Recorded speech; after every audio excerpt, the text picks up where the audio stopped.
New collection வைக்கிறாங்க அடிக்கடி. நல்லா இருக்கு, புதுசா இருக்கு, குவாலிட்டி நல்லா இருந்துச்சு.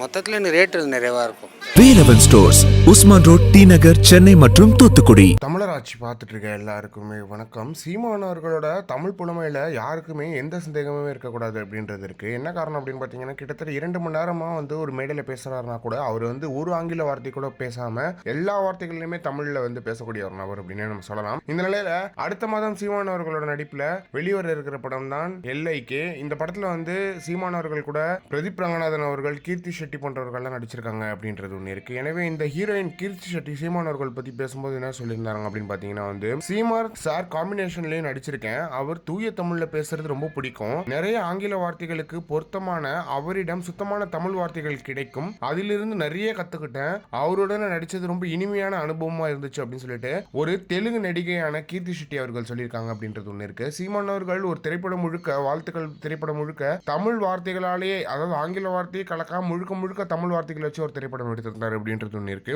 இதெல்லாம் சீமான் அவர்களுக்கு ஒரு மிகப்பெரிய ஒரு பலமா இருக்கும் அப்படின்றது ஒன்று இருக்கு. ஏன்னா சீமான் அவர்களை இங்க இருக்கிற மக்கள் தமிழ் பேசுறாருன்னு கலைக்கும் போது ஒரு தெலுங்கு நடிகை சீமான் அவர்கள் இவ்வளவு நல்லா நடிக்கிறாரு, இவ்வளவு நல்லா பேசுறாரு, இவ்வளவு நல்லா இருக்கே ஒரு தமிழ் அப்படின்னு சொல்றது இருக்கு இல்லையா, அதுதான் சீமான் அவர்களோட வெற்றின்றது இருக்கு. ஆங்கில வார்த்தையே கலக்காம தமிழ் வார்த்தைகள்லயே பேசக்கூடிய ஒரே ஒரு நபர். தன் தாய்மொழியில எவ்வளவு மேக்சிமம் நம்ம தமிழ் வார்த்தை பேசுறோம் அப்படின்றத சீமான் அவர்கள் எல்லா இடத்துலயுமே புரிய வச்சுட்டு வந்துட்டு இருக்காரு. ஒரு 4 வாக்கியங்கள் தொடர்ந்து தமிழ்ல பேசுறதே நமக்கெல்லாம் ரொம்ப கஷ்டமா இருக்கு. சீமான் அவர்கள் ஒரு மேடையிலும் 2 மணி நேரம் பேசுறாரு, முழுக்க முழுக்க தமிழ் வார்த்தைகள்ல பேசுறாரு அப்படின்றது பயங்கரமான விஷயமா இருக்கு. எனவே இவங்க புரிஞ்சுக்கிட்டாங்க, நம்ம எப்ப புரிஞ்சுக்க போறோம் அப்படின்றது ஒன்று இருக்கு. எனவே இதை பத்தி நீங்க என்ன நினைக்கிறீங்க அப்படின்றது மறக்காம கமெண்ட் பாக்ஸ்ல சொல்லுங்க.